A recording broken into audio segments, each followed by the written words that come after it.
रात को सुनवाई करने वाली जो सुप्रीम कोर्ट है, जिस पर हम सबका विश्वास है, वो एक हफ्ता के बाद ऑक्सीजन पर सुनवाई होगी और उसका निराकरण कुछ नहीं निकलता।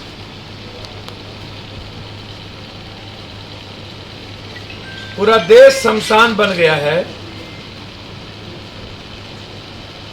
जब हम बिहार बॉर्डर गोरखपुर से होते हुए हम दिल्ली को और कूच करते हैं तो सड़कों के किनारे सिर्फ शमशान होता है।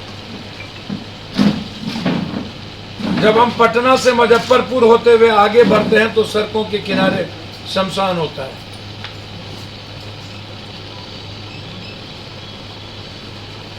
इस देश की विडंबना देखिए। हमारे देश के आज पत्रकार आज तक के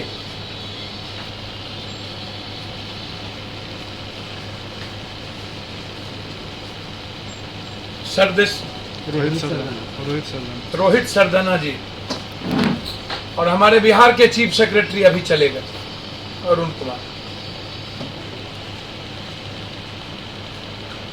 गांव से लेकर झोपड़ी से लेकर सचिवालय तक और अस्पताल से लेकर शमशान की ये हालात है। ये 48 लाश हैं। 48 लाश में हो सकता है 7-8 लाश कोविड ना हो। ये गिनती से मैंने 48 लाश गिने हैं।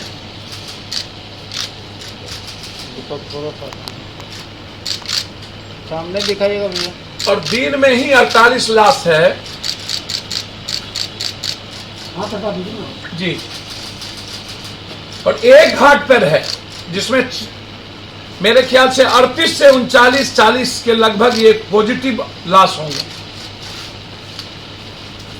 और इस लाश के लिए वहां 6,000 से 15,000 तक रुपया लिया जाता है जलाने के लिए। उसके भी वीडियो है मेरे पास। मेरे सामने 6,000 रुपया लिया गया लाश जलाने के लिए। सरकार कहती है 65 रुपया। 6,000 रुपया कोई देश डोम राजा को मुझे आपत्ति नहीं है, कोई दान दे दे मुझको आपत्ति नहीं है, लेकिन लाश जलाने के नाम पर स्कीम से पैसा ले वो आश्चर्य होगा। सरकार को अब शमशान घाट खोल लेना चाहिए कि उससे ज्यादा इनकम अब आएंगे। हर परिस्थितियों में शमशान से लाभ। दूसरा, स्वास्थ्य विभाग के सभी पदाधिकारी नीचे से लेके ऊपर तक आप अविलंब हटाइए। काम कौन करेगा? आप दूसरा बैठाइए। मुख्यमंत्री जी को पूरा का पूरा बरगलाने का काम किया। एनएमसीएच में ऑक्सीजन आज भी नहीं है। एसकेएमसीएच के सुपरिटेंडेंट ने आज वहां बयान दिया टीवी चैनल को कि हमको 700 सिलेंडर चाहिए, मात्र 200 से 250 है। वेंटिलेटर पर ऑक्सीजन की कमी हो जाती है। डेली एसकेएमसीएच में 25 से 26 लाशें। नर्क, न पानी की सुविधा, एक भी बाथरूम में पानी नहीं था। सारे प्रेस के लोगों ने देखा, किसी बाथरूम में पानी नहीं।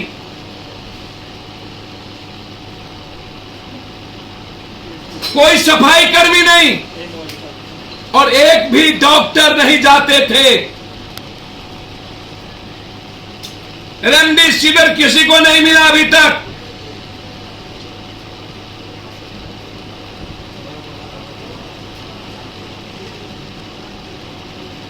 और ऑक्सीजन के चलते प्राइवेट नर्सिंग होम में पेशेंट के साथ दुर्व्यवहार किया जाता है। रात में मैं कई निजी और नर्सिंग होम गया हूं, उसको भगाने की तैयारी।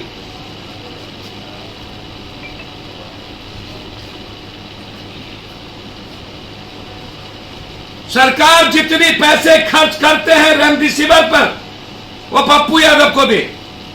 हम एक एक व्यक्ति को रेमडेसिविर पहुंचाएंगे, 1 रुपया नहीं लगेगा।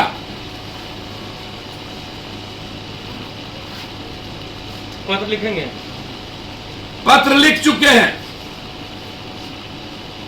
फैक्ट्री के मालिक को पत्र लिख चुके हैं हम रेमडेसिविर के लिए कि बिहार में रेमडेसिविर की उपलब्धता कराओ, नहीं तो तुम्हारी कंपनी को हम रोकेंगे। चैलेंज कर दिए हैं। सिप्ला को भी बंद करने के लिए बोले थे, क्या हुआ आपका? सिप्ला को चिट्ठी लिखे। सिप्ला कंपनी ने कहा सरकार 14,000 हमसे ली है और मैं देने को तैयार हूं, सरकार नहीं उसकी व्यवस्था करा रही है। इसीलिए हालात अच्छे नहीं हैं,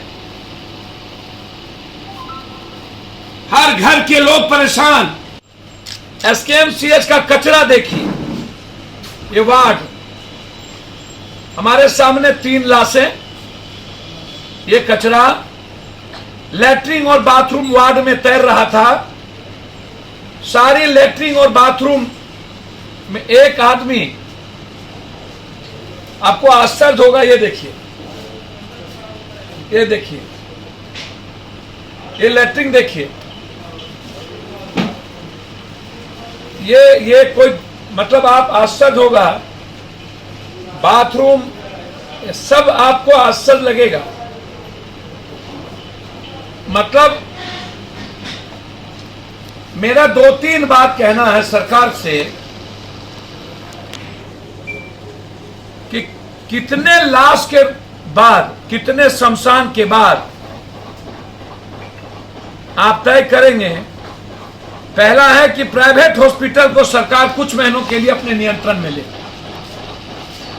प्राइवेट हॉस्पिटल को सरकार अपने नियंत्रण में ले।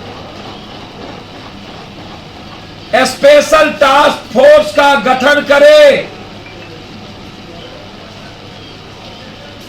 जो यह तय करे कि किसे अस्पताल की जरूरत है, किसे कोविड वार्ड की जरूरत है और किसे कोविड वार्ड की जरूरत नहीं है।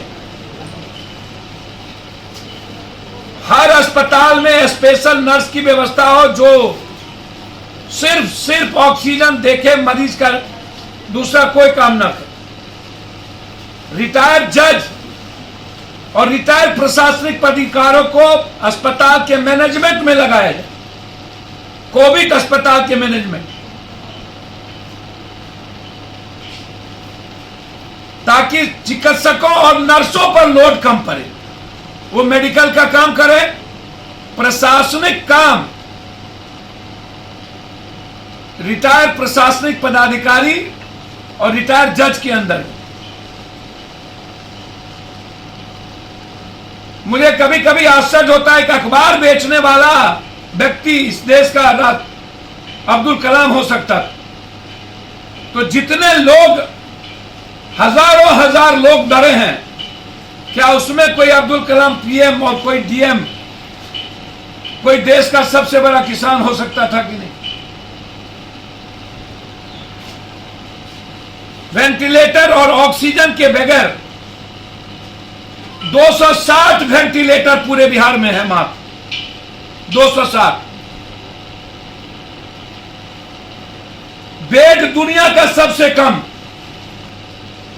ऑक्सीजन के एजेंसी वाले कंप्लीट ब्लैक मार्केटिंग कर रहे हैं।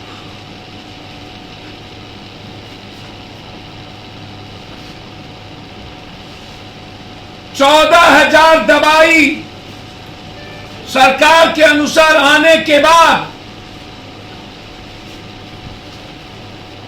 और भी दवाई की कीमत बढ़ गई।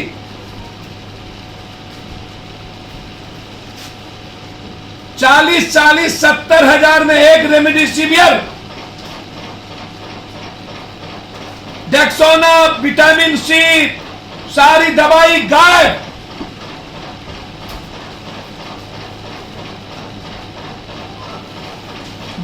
सरकार और भारत सरकार मिलकर जो ओरिजिनल दाम है दवाई की उसको सरकार के द्वारा मुहैया कराया जाए और जितना स्टॉकिस्ट है उन पर जांच हो, इंक्वायरी हो, सीबीआई इंक्वायरी हो, जज की इंक्वायरी हो, क्योंकि ये जितना बड़ी कंपनियों और फैक्ट्री वालों के यहां स्टॉकिस्ट है लगभग सब के सब माल को गायब कर दिए। एक तरफ गैस एजेंसी की वेंडर, उनकी इंक्वायरी कि ऑक्सीजन जा कहां रहा है। जब डायरेक्ट मजिस्ट्रेट के द्वारा देना है तो फिर वेंडर को क्यों? आज जो ऑक्सीजन की किल्लत है वो वेंडर के चलते, आज जो दवाई की कीमत है वो पदाधिकारी और सिस्टम के चलते और रिटेलर के चलते, जो यहां पर कंपनी के रिटेलर हैं। पांचवी चीज, मैं मुख्यमंत्री जी से आग्रह करूंगा